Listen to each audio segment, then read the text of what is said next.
Доброго дня, шановні пані та панове. Good afternoon, ladies and gentlemen. UCMC resumes its work.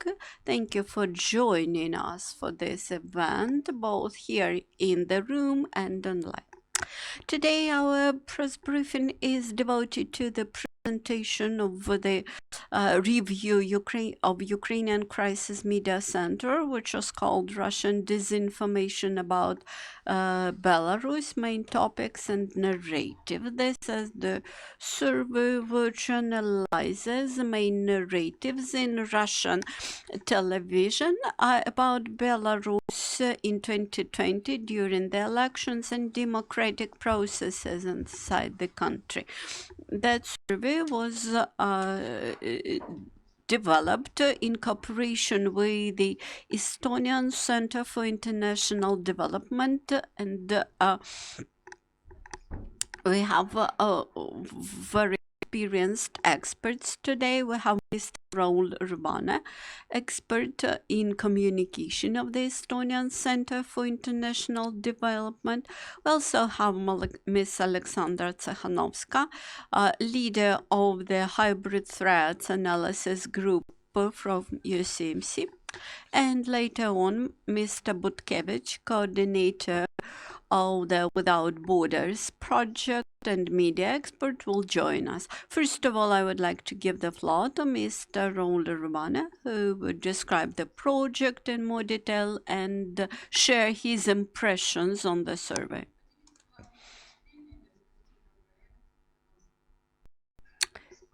Could you please share your impressions? The previous project was about TV channels, and that was great. At that time, I had been staying in Brussels, and from the moment I saw that brochure, I was very much impressed. I should say that this year, that's again very important, and this time against a background of winter, COVID, energy bills, etc. These are the topics which gain the media space. At the same time, people try to follow up the events around Ukraine, about Russian aggression, and I should say that for me, the most important today, there's an environmental crisis, Russian threat, and human stupidity. Human stupidity is the factor which very often is neglected. And in this context, that very survey which you present today, actually, this for me presents very good psychological portrait of Russia, of its intentions, mental scenarios, and its attitude towards Belarus in general. What is quite often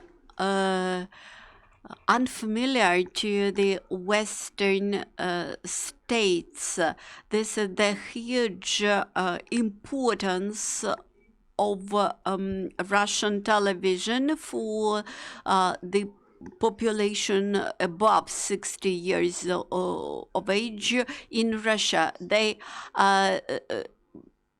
spend up to more than 400 minutes per day in front of their TV sets. The same is true about our aged people. This suggests that it is quite easy for Kremlin to keep this opinion, public opinion, under control, and because it is very easy for them to control and manage the media space, TV media space from Kremlin. And when I recollect a dozen years ago, when we analyzed the Russian strategy in TV media space and compare it with the current situation, for me it is clear that these days they have even more full-fledged and internally coherent strategy. As for the application of their strategy to Belarus, when Lukashenko was elected,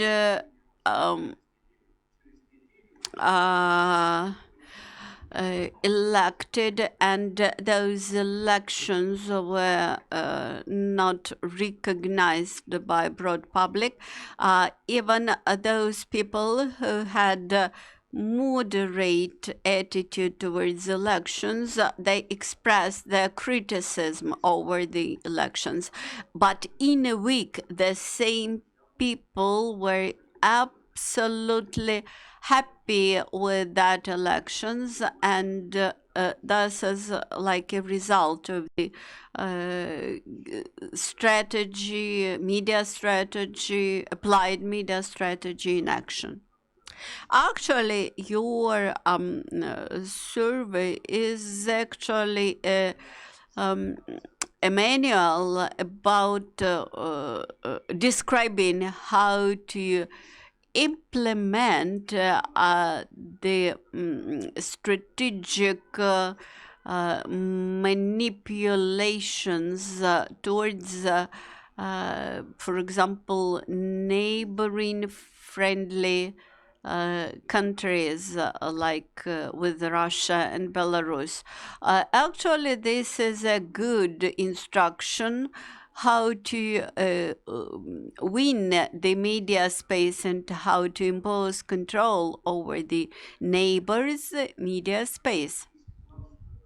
It was very interesting to see the manipulations around COVID-19, and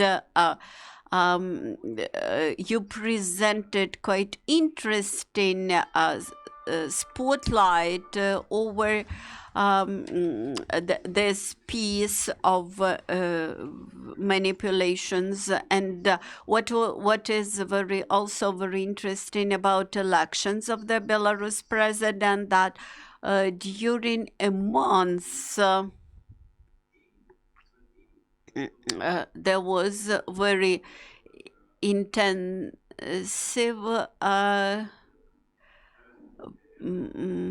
media coverage. Within a day before elections, there were no media coverage by Russia at all. And after some time, after elections, and resumed that media coverage, I recollect how immediately upon elections there was expressed the idea that Lukashenko did an excessive manipulation when he presented 80% of supporters during voting. They should have counted only 52% of ballots cast for Lukashenko, and that would raise no doubts among society. And at the same time would bring him victory. Actually, this is terrible. This is dreadful to hear such things from Russian media, but at the same time, this reflects the way of thinking among those people. many public politicians here in Estonia keep saying that Lukashenko should be not only condemned but even convicted, and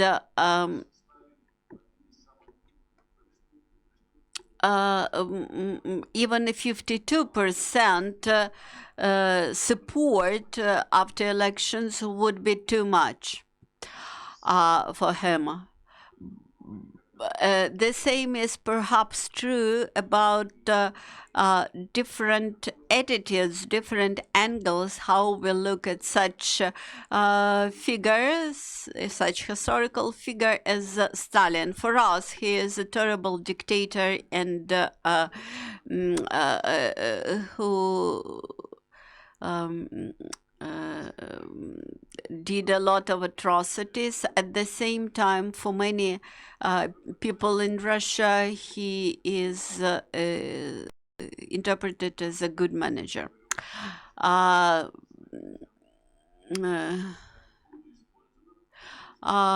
So the main role of this your survey is to open eyes to many people in Europe. I started to disseminate it among my friends and colleagues, and I believe that there should be broad dissemination of this publication, because this is quite important to present the psychological portrait of Russia among broad public around the world and in Europe. Such small countries like Estonia and our neighbors, we are very much frightened with Russia and its politics, and that's why we are very grateful to Ukraine for this publication and for this product. Thank you for it. Thank you for this introduction. I believe that you had already intrigued or introduced a piece of intrigue for our colleagues, and now I'm happy to introduce Oleksandra Tsekhanovska, who will present this survey in more detail. Oleksandra Tsekhanovska, the floor is yours.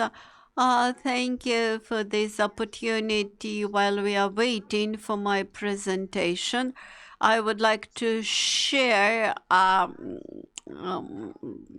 my general impressions about the survey. This was an intensive work carried out together with the Estonian Center for International Development. If you look at the title of this brochure at the highlight, the Russian disinformation about Belarus, main topics and narratives of 2020. 2020 had become very long and difficult year for Belarus, when after falsified elections, the protests in Belarus started, and Alexander Lukashenko had rolled out repressive measures of law enforcement agencies, and actually tried to suppress the civic activists, broad public, and actually each person who expressed opinion not coinciding with the official one. And this was very much supported by Russian Federation, and thus had demonstrated Russian leadership in production of disinformation. And there was obvious direct impact of Russian disinformation on the political landscape in Belarus. When in 2020 the media workers and journalists announced the overall strike very quickly. They were substituted by their Russian colleagues, and very soon they started to use the practices and templates used by the Russian propaganda. And at the same time, there is a huge access for Belarusians to the Russian social networks and TV channels. Одноклассники and ВКонтакте social networks are very much excessive in Belarus. Also, Russian impact on the media space in Belarus remains very high. But at the same time, although many people watch TikTok,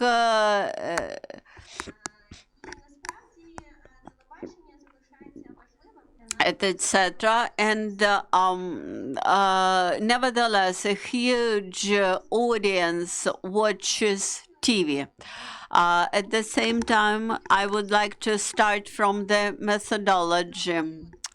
Well, the methodology was quite simple. We had purchased the database for 2020 for the calendar year, which and that database contained the full cycle of TV broadcasts from the first TV channel, Россия 1, Russia 1, and NTV. And there was very little difference between all those channels. Было More than 2,000 different video footage were also investigated, and this brings us back to the issue of importance of television. Based on different surveys, television remains to be the main source of news for Russian citizens. You may see it on the screen now, the figures. Different centers carried out different surveys. They differ among themselves, but the trend is the same. This is a serious indicator that will remain. And also, this direct influence on media landscape will remain, and all the channels, all big channels, directly or indirectly, are under control of Kremlin. The situation, unfortunately, does not show any trend for improvement. Majority of Russians, when they consider whether they may stop watching TV and to turn to other sources of information and entertainment, they say that they are not ready for changes. So television remains to influence people significantly. So top events that brought a lot of attention in 2020. This is about television watchers. So we see that the top are protests in Belarus. And what was said by Russian television concerning elections, protests, and other main topics that we highlighted in this survey. So you see the main topics on the screen here. I would like to focus on one thing.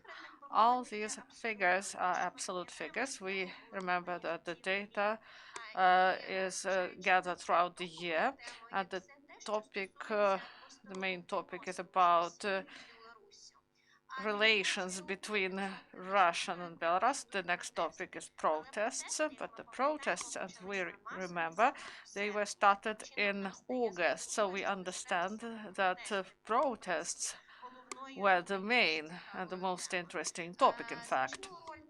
Also, significant role is played by pandemic of coronavirus, common past, and historic narratives is a separate, interesting, and complicated topic.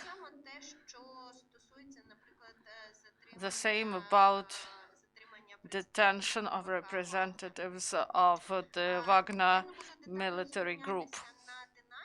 I won't go into detail about dynamics of these events because we do not have time for this, and you may find this information in more detail in our survey of Ukraine Crisis Media Center that has been published on our site. And those who are here today, you may get the printed version. So this is the dynamic of protests. This is the main topic. And Raul told us that the attention to elections in the media was practically lacking. There were four mentions because everything was considered as predictable and controlled, but the truth was really different. And when we are speaking about relations between Belarus and Russia, here you may see on the screen all the main narratives that may be gathered in the framework of this topic. I would like to focus on two first that are really close to each other, but they have a lot of difference between them, in fact. 36% of time in the framework of this topic was about Russia and Belarus relations as partner countries. But the second narrative is about Russia and Belarus, that they are union state, but these are different things. Union state exists on paper. It has been there for 20 years, but now they have big leverage on the Lukashenko regime, and the Kremlin intensified and deepens all these integration processes. A lot of attention also is paid to personal relations between Putin and Lukashenko. They are perceived as friends, and they, of course, provide more attention to Putin, and he is considered more serious, more respectable. And this is well correlated with the image of Belarus and Russian media on the whole as a younger brother. And we will speak about it later. About elections. During short period of time, remember about it, limited information was provided. This was official information. No violations were mentioned. No information about falsification. They said that these elections were fair and all the information was provided from the controlled sources that are under Lukashenko. And here you see dynamics of the tension. The election was not in the scope of attention for a long time. If you look at the main narratives in the framework of this topic, you may see that here in Ukraine, we know about the rhetoric that the West is allegedly trying to control Belarus, and many colleagues and friends, they have some flashbacks concerning rhetoric of this foreign governance over Ukraine. This is an old method, old rhetoric, that was developed in Moscow in Russia. Unfortunately, it has worked well in Ukraine. It was efficient and it remains the same. They just extrapolated it onto the events in Belarus. It's clear that Russian propaganda promoted the thesis that the protests are guided, that this is interference of the West in the internal affairs of Belarus, and this is typical rhetoric concerning any pro-democratic protests, when they comment on this, that when they cannot hide them, because usually they use the tactic of silence, but if they cannot silence them, they just discredit them. And they try to discredit any pro-democratic processes everywhere, because we clearly understand that pro-democratic protest, this is a nightmare for Kremlin. And also they perceive the West as the enemy that interfere in the internal affairs of other countries. Russia perceives itself as a country that does not relate directly to the processes that are ongoing in other countries, but at the same time, they are the safeguards of democracy. They perceive themselves like this. And they protect these countries against the actions of the West. And in case of Belarus, and the same it was in case of Ukraine, and it remains the same. Russia does this from the position of the brother that is trying not to interfere in internal affairs of the country, but is ready to provide a friendly hand to a younger brother, to a younger partner where it is needed. When we carried out this survey, we had some theory. If you remember, Raul mentioned about this. Some politicians, especially Vladimir Zhirinovsky and Konstantin Zatulin, right after falsified elections, they criticized Lukashenko, and we thought that maybe we will see some interesting things on television. Maybe there will be some changes. For example, Lukashenko was criticized, and then they started to speak good about him. But the truth was different, and Russian television, state television, Russian propaganda, from the very first day, they started to defend Lukashenko, and they continue to remain in this position till now. And respectively, this was interrelated with the rhetoric concerning police officers, about militia, and maybe we should not call them law enforcers actually in Belarus. And they were called rigid, but that their actions were grounded, they said, to counteract aggressive actions of protesters. This is a typical discreditation of people who participate in pro-democratic protests. They are perceived as not numerous, and we remember a meme about no one came on for the rally, and they are perceived as marginalized criminal groups who provide some provocations. They attack human rights defenders, and those should protect themselves in the framework of law against these aggressive protesters. So we believe that there is nothing new for us in Ukraine. We understand that all these actions are efficient, they work, and Russia used them, and they are going to use them in the future. What else we would like to say? I won't go into detail about COVID because this is not a very interesting topic for us. Protests and elections are more interesting. But there was one interesting thing I would like to focus our attention on. Difficult situation with the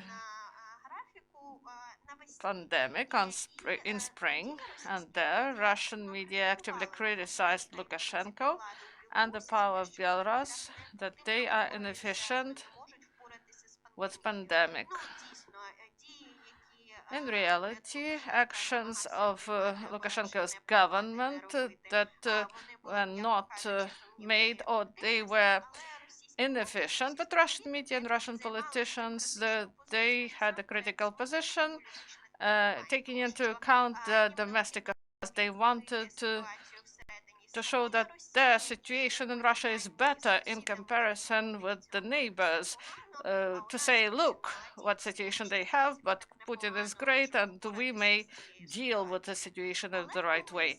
But when the epidemic condition became worse, much worse than in spring, and this was in November and December, somehow Russian media, that at that moment they were fully focused on discrediting of protests, and whiting up the Lukashenko regime, they didn't mention situation with coronavirus in Belarus at all.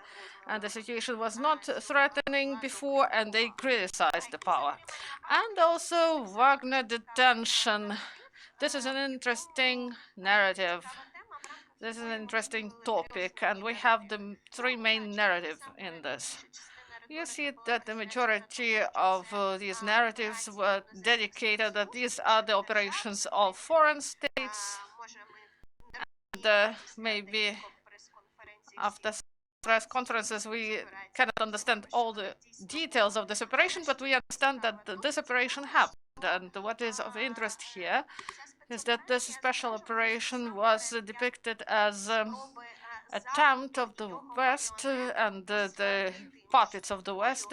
They tried to interfere in the affairs between Belarus and Russia. This was Western provocation in order to alienate to these partner union states. So this was an interesting aspect, and there is first quote here, and this is exemplary. This is a good example of the rhetoric that Russian media were using about this narrative and about this and about all other topics. We see that they do not adhere to standards of journalism, and they have these standards for a long time. So we may ask ourselves about the efficiency and what is the efficiency of all these actions, whether they worked, whether it made sense. And the answer is yes. You see here, based on the results of the survey, about positive feelings to Lukashenko, positive emotions, what Russians feel about him. So there is some good attitude and trust towards him. In the framework of the same survey, they also identified negative feelings, negative emotions, and there was some mistrust, but the number of people who negative attitude was insignificant. We see that 57% of Russians believe that Lukashenko should be the president of Belarus, and also you may see that if you unite different indicators, we may find out that the majority of Russians believe that the elections in Belarus were fair, without falsification. So these are sad figures for us, but these figures, they are in the framework of a psychological portrait of Russia and its propaganda system. And this shows that Russia and its system of disinformation really works. It has been working for many years, using the same templates, and they carry out this work at a systemic level. It means for us that any counteraction to this aggressive information policy, if it is efficient, it should be also at a systemic level. And I have great respect and I honor those representatives of Belarusian civil society and Belarusian journalists who really put a lot of effort in order to save their country. But I believe that these people need our help. What we can do for them, how we should do this. I believe that these are open questions, and maybe we are going to discuss them today. Thank you. Thank you, Oleksandra. This was really interesting, and I think that you may find more details about this research. Those who watch online and here in the hall, everyone will be interested. I would like to give the floor to Maksym now in order to comment on this survey and to provide your impressions, maybe from the side of human rights defenders. You may say, what is this data, what it means? So thank you for this invitation. Thank you for the survey. This is really of interest and importance. And we thank you for your work. And we thank the hybrid warfare analytical group of UCMC. This is a very interesting and important research because during 1.5 years, we are trying to help the asylum seekers, and we are trying to work in educational sector, and we counteract hate to speech. And now there is there are repressions in Belarus, and many Belarusians are now forced to flee their country in order to save their life, their health, their freedom. And these are also independent journalists, specialists in the media sector. So we have seen these slides in the presentation of Oleksandra, and they provide us with a picture of what is going on. Sometimes this picture is really well known. Sometimes we had some surprises. For me, I was surprised that the state media in Russia supported this Lukashenko regime. I had a different hypothesis concerning this before. And also this analyzed data that Oleksandra mentioned, this is for 2020. I really hope that this work will continue concerning Russian disinformation in Belarus. And looking at this survey, we may see the roots of 2021 events. And I would like to focus on several aspects. Some of them were mentioned before. First of all, we see that the rhetoric and part of the narratives of Russian state television concerning Belarus is well known for Ukrainians. These are empire colonial discourse. The Russian Federation considers itself as big brother that may quarrel with Minsk because of some small things, but on the whole, they always help, protect, provide, if need be, vaccination, or will hold joint military exercises to demonstrate the wish and capability to defend the Minsk regime. This rhetoric was actively supported by self-proclaimed President Lukashenko, who in the interview this year, recently, he provided the interview with Steven Rosenberg from BBC. He communicated the probability of nuclear war, an evident fact, and he said that Russian Federation will be ready to defend the Minsk regime, including with the use of nuclear weapons. This is an exemplary speech. So this narrative was promoted by Russian media, and also they reject subjectivity of the Belarus people and Belarus civic society. People cannot go to streets now, and the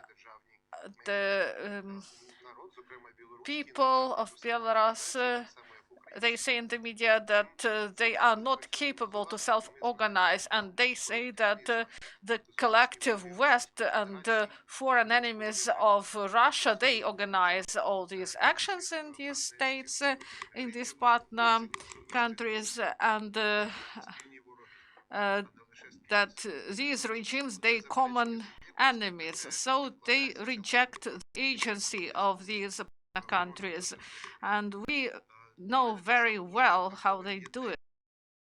Also about the role of the Russian media in the formation of agenda in the Belarus. The main consumer is Russian audience of the channels, but not only them.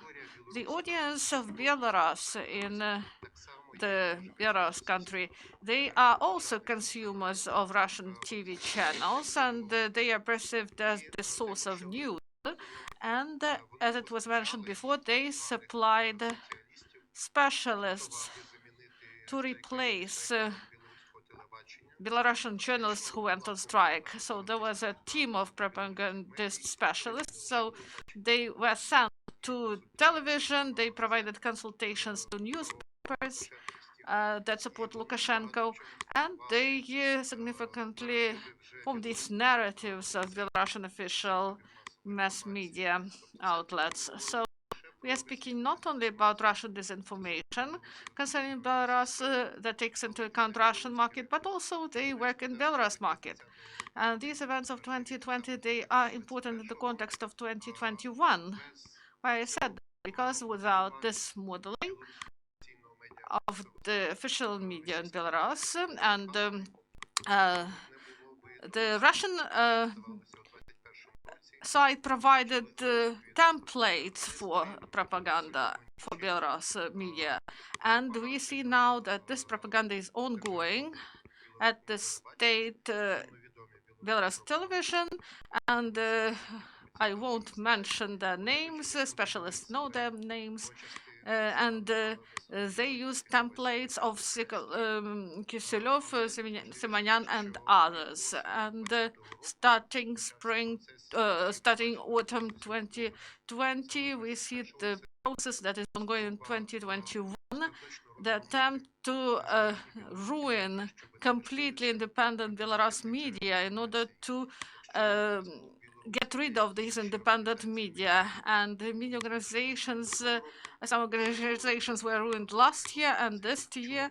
And this year is just a black year for the Belarusian media.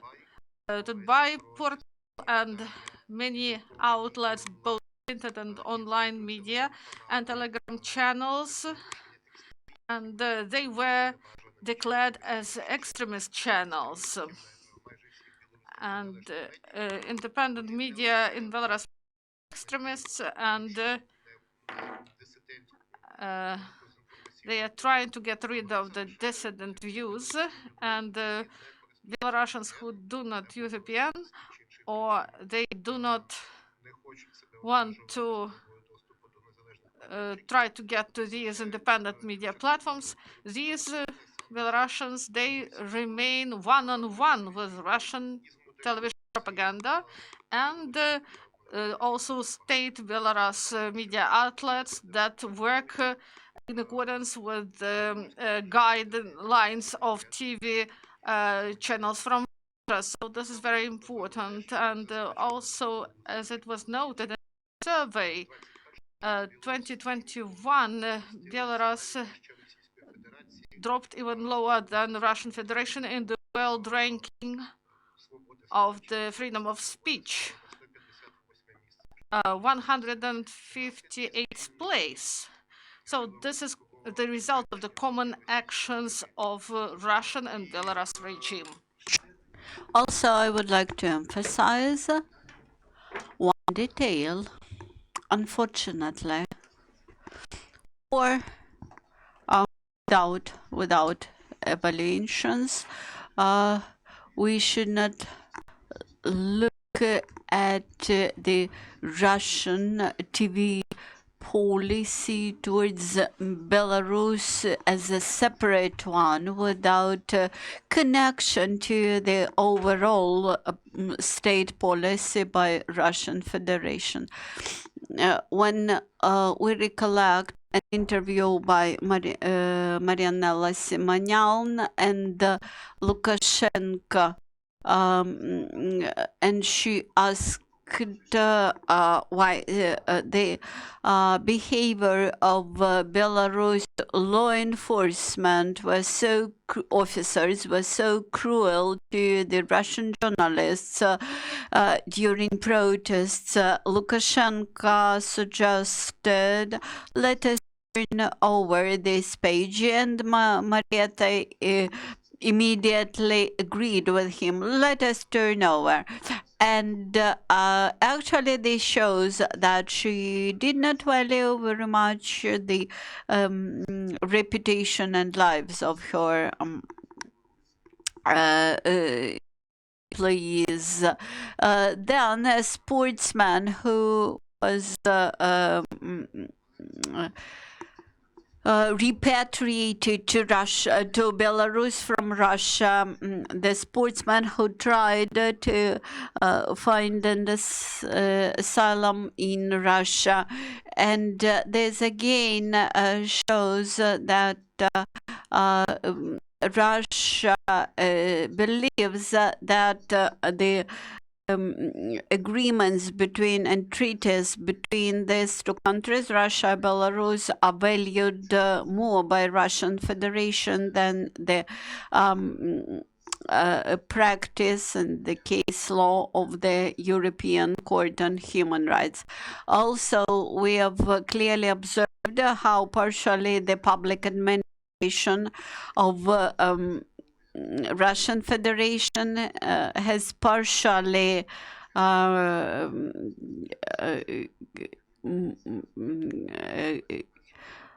covered and amalgamated with the public administration in Belarus, and the repressions in Belarus as of today had gained the systemic nature, and today we clearly observe that humanitarian crisis in the western border of Belarus, and how that was unilaterally covered by both Belarus and Belarusian and Russian media.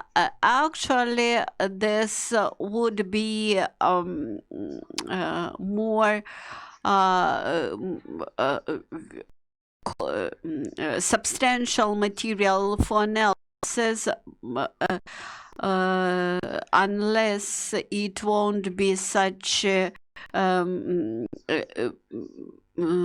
outbreak of human tragedies. And almost each day we hear that some new people were arrested, some of them were condemned, some of them were sent to the penal colonies, etc.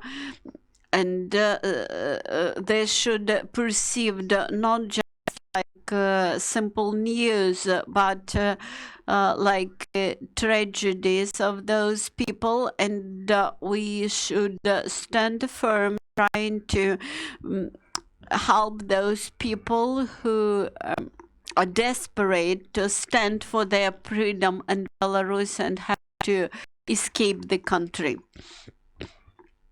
have to flee the country. What would you like to add about your project? I fully agree with our Estonian partners that the problems, that the issues, the challenges which exist for the Belarus civil society should be our focus, because this is important for us. We can understand our Belarusian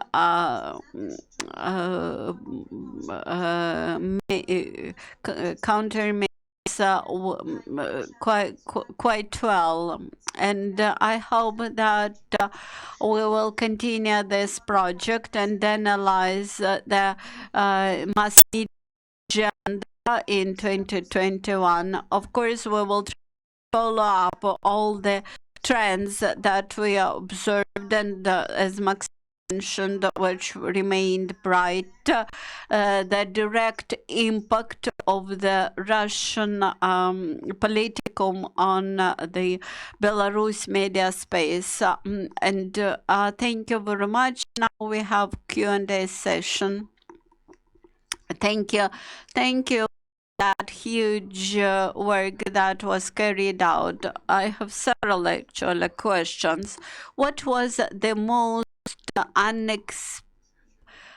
unexpected for you among your findings, and what would be your recommendations to Ukrainian authorities how to prevent the similar process and how we can help to Belarus. Thank you for your question. Perhaps you paid attention at one aspect which was surprising for us, that Belarus mass media at the very beginning of the protests did not have one very unilateral attitude to the events. They demonstrated wide spectrum of assessments and attitudes towards the protests, and for some time Lukashenko, aiming to preserve his power, tried to find a balance between the attitude of the West and the attitude of Moscow. At that moment, Russia added some insistence and persistence and demonstrated to Lukashenko that he was just a young brother, and he had to tighten his attitude towards the West and not expect to balance two sides of this equilibrium. At some point, Russia expressed condemnation of enforcers who tried to suppress the protesters, but this was a very mild condemnation. But just in 2 days, the Russian opinion changed radically. And for us, it was the second surprising aspect. And your second question about recommendations.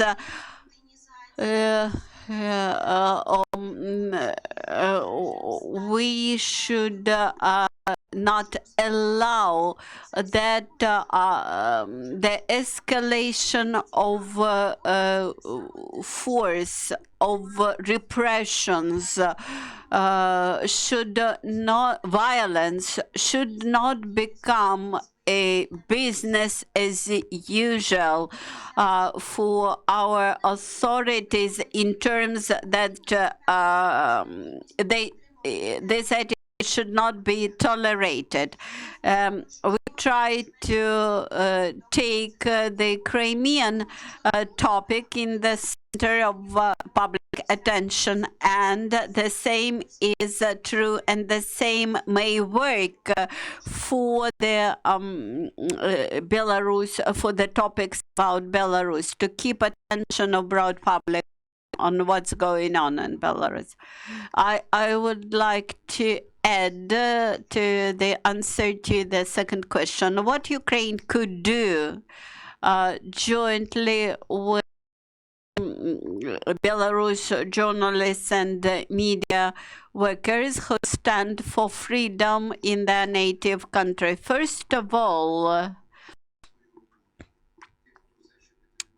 we should support those who work for Belarus independent media, even in exile, and try to create for them some basic working conditions. I should say that within half a year, the last half a year that passed after the beginning of persecution against free journalists in Belarus, Ukrainian authorities did nothing for those media workers from Belarus who escaped from Belarus, and they had to quit Ukraine and go to Poland, to Lithuania, to those countries which created more favorable and hospitality conditions for the Belarus journalists, and unfortunately, those journalists found themselves insufficiently protected against repatriation to Belarus. And as of today, we observe that public authorities in Ukraine are not ready to offer this practical solidarity to our journalists, to our colleagues from Belarus, and which has to be very practical. Well, thank you. We maintain relations with Belarus colleagues, and we maintain ties with our Belarus colleagues because they are not allowed to stay in Ukraine longer. They cannot get residence permit, and they have to transfer and travel somewhere else. And we would like to preserve these contacts, to preserve this expertise, to maintain contacts with our Belarusian colleagues who change the future development track for the country. Unfortunately, we won't be able to invite our Belarusian colleagues to the presentation,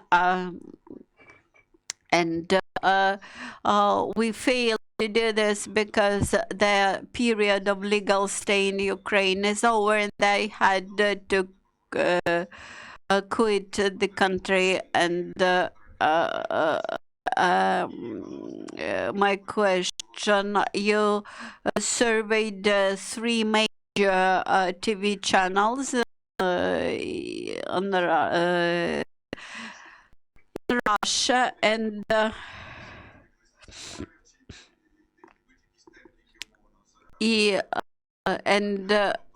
what do you think, whether there are some lists of topics to be covered issued by the TV channel bosses, or that were direct political recommendations from the central Russian government? And how and the second question, how we can make support to Belarus journalists a systemic support.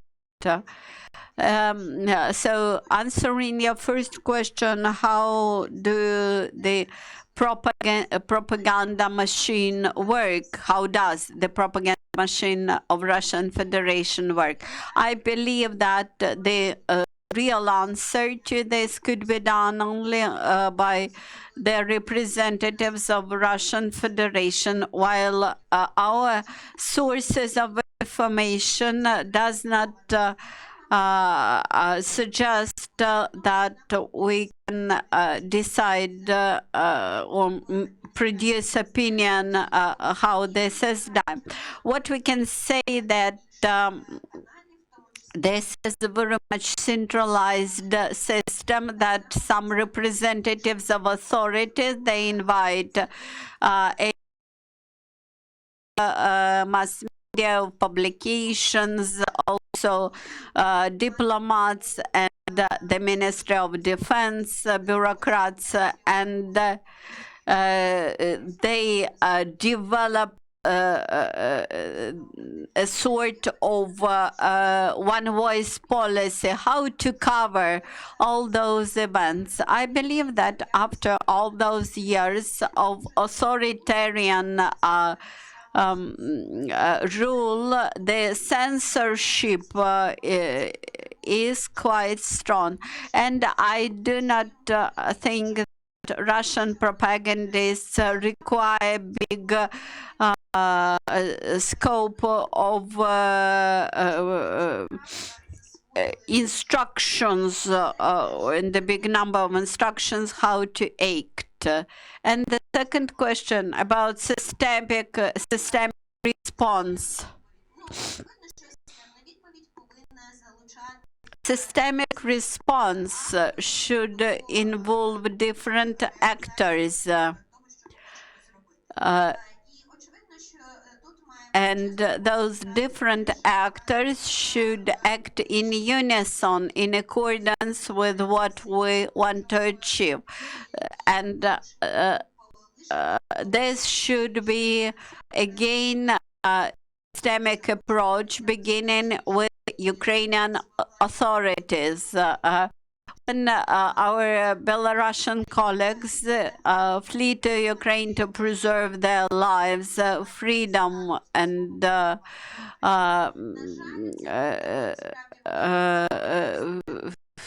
views and opportunity to speak should get a lot of governmental support. And of course, Ukrainian public authorities, Ukrainian public administration cannot act rapidly. And here, Ukrainian media should play their part. They should draw attention, that emphasize that there is a demand to resolve this problem.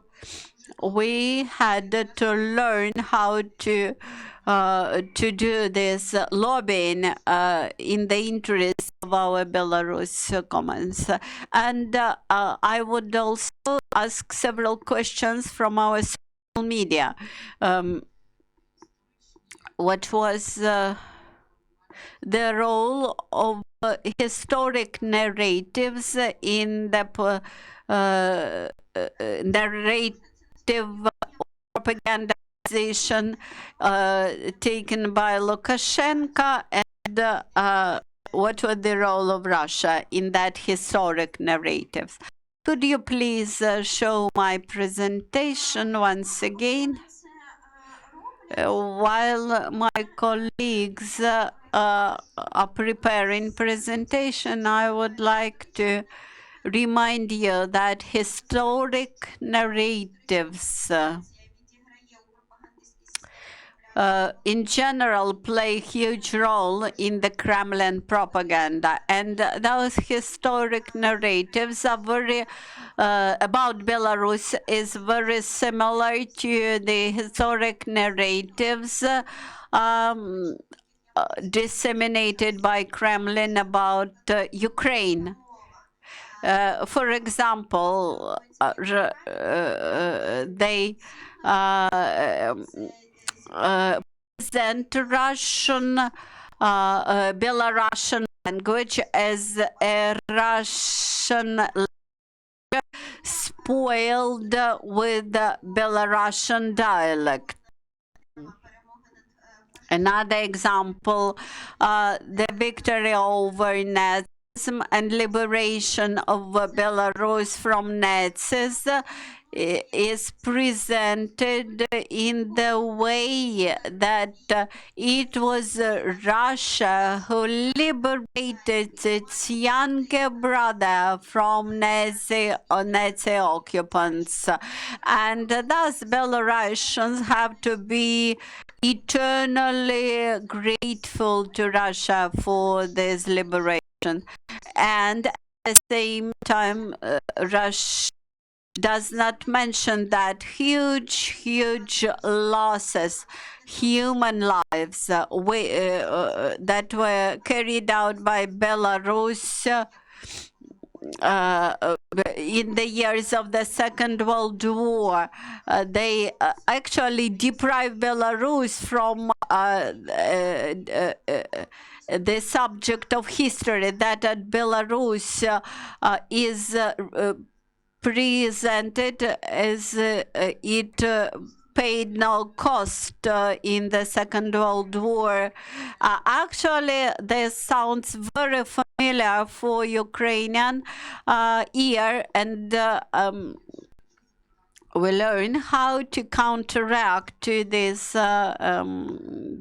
narratives, fake narratives. What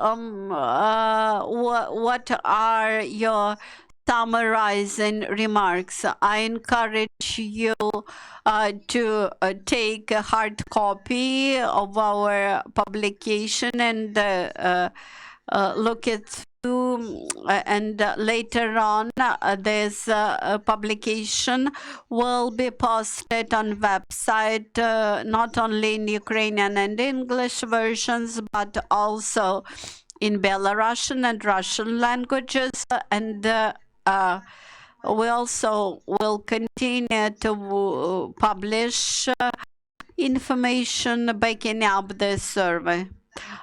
We encourage you to subscribe to Hybrid Warfare Analytical Group publications, and long live Belarus. Long live Belarus. I would like to thank for this event, for this survey. I'm very happy to hear that this will be continued. And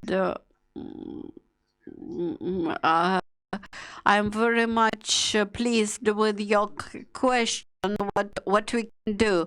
We can support mass media workers by the moment when we have no amendments to legislation.